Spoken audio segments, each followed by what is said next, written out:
Hello' students, তোমালোকৰ political science বিষয়টোৰ একেবাৰে প্ৰথমৰ লেচনটো হৈছে দ্য এণ্ড অফ বাইপলাৰিটি, অৰ্থাৎ দ্বিতীয় বিশ্বৰ ভাঙোন আৰু দ্বিমেৰুৰ পৰিসমাপ্তি। গতিকে এই লেচনটো আমি ষ্টেপ বাই ষ্টেপ বুজিবলৈ চেষ্টা কৰিম, আলোচনা কৰিম, ঠিক আছে। গতিকে দ্য এণ্ড অফ বাইপলাৰিটিৰ পঢ়িবলৈ যাওঁতে সকলোকে আগত আমি জানিব লাগিব ছোভিয়েট ইউনিয়ন কি হয়।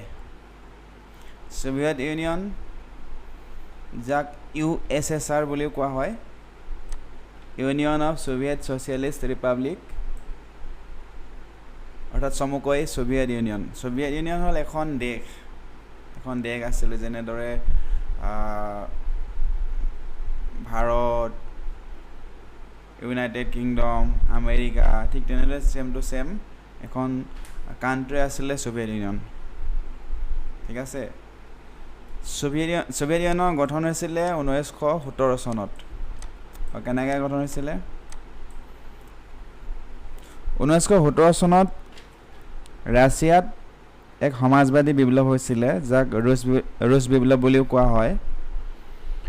এই বিপ্লৱৰ মূল উদ্দেশ্য আছিলে পুঁজিবাদৰ অৱসান ঘটাই সমাজবাদৰ প্ৰতিষ্ঠা কৰা, ঠিক আছে। পুঁজিবাদৰ অৱসান ঘটাই সমাজবাদৰ প্ৰতিষ্ঠা কৰাৰ উদ্দেশ্যে 1917 চনত ৰুছ বিপ্লৱ হৈছিলে বা সমাজবাদী বিপ্লৱ হৈছিলে, আৰু এই বিপ্লৱৰ পৰিণতি স্বৰূপে USSR অৰ্থাৎ ছোভিয়েট ইউনিয়নৰ গঠন হৈছিল। এতিয়া পুঁজিবাদ আৰু সমাজবাদ মানে কি? পুঁজিবাদ মানে হৈছে, পুঁজিবাদ বা ধনতন্ত্ৰ মানে হৈছে, যাক ইংলিছত কেপিটেলিজম বুলি কোৱা হয়। ই এক প্ৰকাৰৰ অৰ্থনৈতিক ব্যৱস্থা আৰু উৎপাদন পদ্ধতি য'ত ব্যৱসায়, উদ্যোগ আৰু উৎপাদনৰ কাৰক বা উপাদানসমূহ সম্পূৰ্ণৰূপে নাইবা অধিকাংশই ব্যক্তিগত মালিকৰ অধীনত থাকে।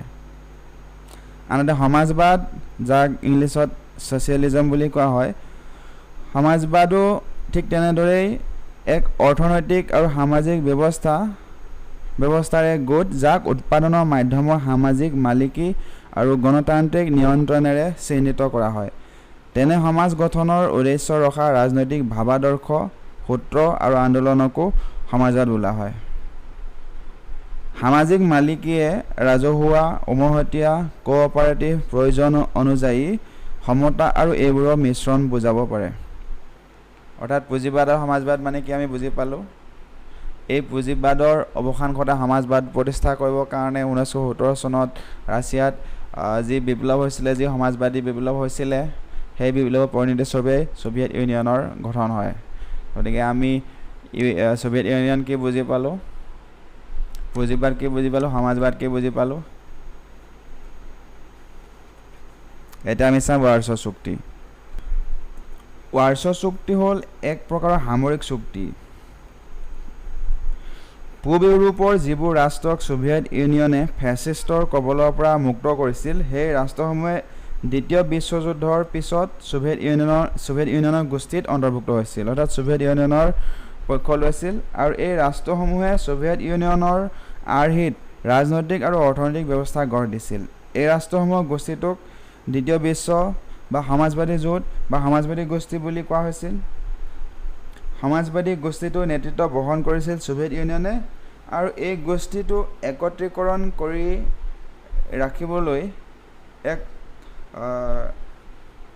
চুক্তি হৈছিল বা এক সামৰিক মিত্ৰতা হৈছিল, যাক ৱাৰ্ছৰ চুক্তি বুলি কোৱা হয়। দ্বিতীয় বিশ্বযুদ্ধৰ পাছত ছোভিয়েট ইউনিয়ন হৈ পৰিছিল বিশ্বৰ এটা বৃহৎ শক্তি। আমেৰিকা যুক্তৰাষ্ট্ৰৰ বাহিৰে বিশ্বৰ অন্যান্য ৰাষ্ট্ৰৰ তুলনাত ছোভিয়েটৰ আৰ্থিক অৱস্থা অভাৱনীয়ভাৱে টনকীয়া হৈ পৰিছিল। ইয়াৰ পৰ্যাপ্ত পৰিমাণৰ খাৰুৱা তেল, লো, তীখা আছিল আৰু যন্ত্ৰপাতি প্ৰস্তুত কৰাৰ ক্ষেত্ৰত যথেষ্ট উন্নতি লাভ কৰিছিল। ছোভিয়েট ইউনিয়নৰ একেবাৰে দুৰ্গম অঞ্চললৈকে যাতায়াত ব্যৱস্থা অতি সুগম হৈ আছিল।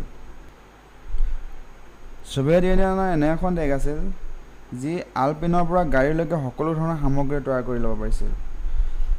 অৱশ্যে এই সামগ্ৰীসমূহৰ মানদণ্ড পশ্চিমীয়া পুঁজিবাদী দেশসমূহৰ সমকক্ষ নাছিল। মানে পশ্চিমীয়া পুঁজিবাদী দেশসমূহৰ সামগ্ৰীসমূহৰ লগত ছোভিয়েট ইউনিয়নৰ যিবিলাক সামগ্ৰী আছিলে টক্কৰ দিব পৰা নাছিল, সমকক্ষ নাছিল, কিন্তু প্ৰস্তুত কৰি লৈছিল।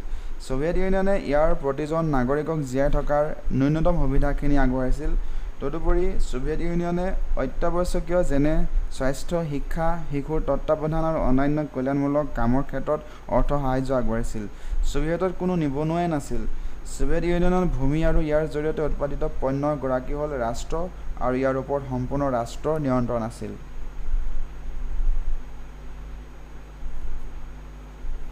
ছোভিয়েট ইউনিয়নে অতি কষ্টসাধ্যৰে আমেৰিকা যুক্তৰাষ্ট্ৰৰ লগত অস্ত্ৰদৰৰ প্ৰতিযোগিতাৰ মোকাবিলা কৰিবলগীয়া হৈছিল। ইয়াৰ মূলতে হ'ল পশ্চিমীয়া দেশৰ তুলনাত ছোভিয়েট ইউনিয়নে প্ৰযুক্তিবিদ্যা, টেকন'লজি, যাতায়াত, শক্তি আৰু বিশেষকৈ জনসাধাৰণৰ ৰাজনৈতিক আৰু অৰ্থনৈতিক আকাংক্ষা পূৰণৰ ক্ষেত্ৰত যথেষ্ট পিছপৰা আছিল।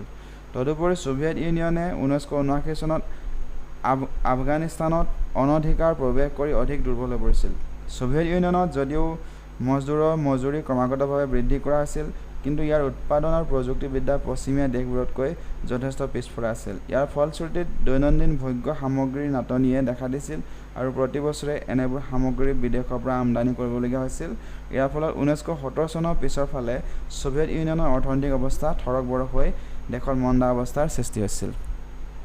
গতিকে ছোভিয়েট ইউনিয়নৰ বিষয়ে আমি জানিলোঁ। ইয়াৰ পাছত আমি পাছৰ টপিকবিলাক বুজিবলৈ চেষ্টা কৰিম।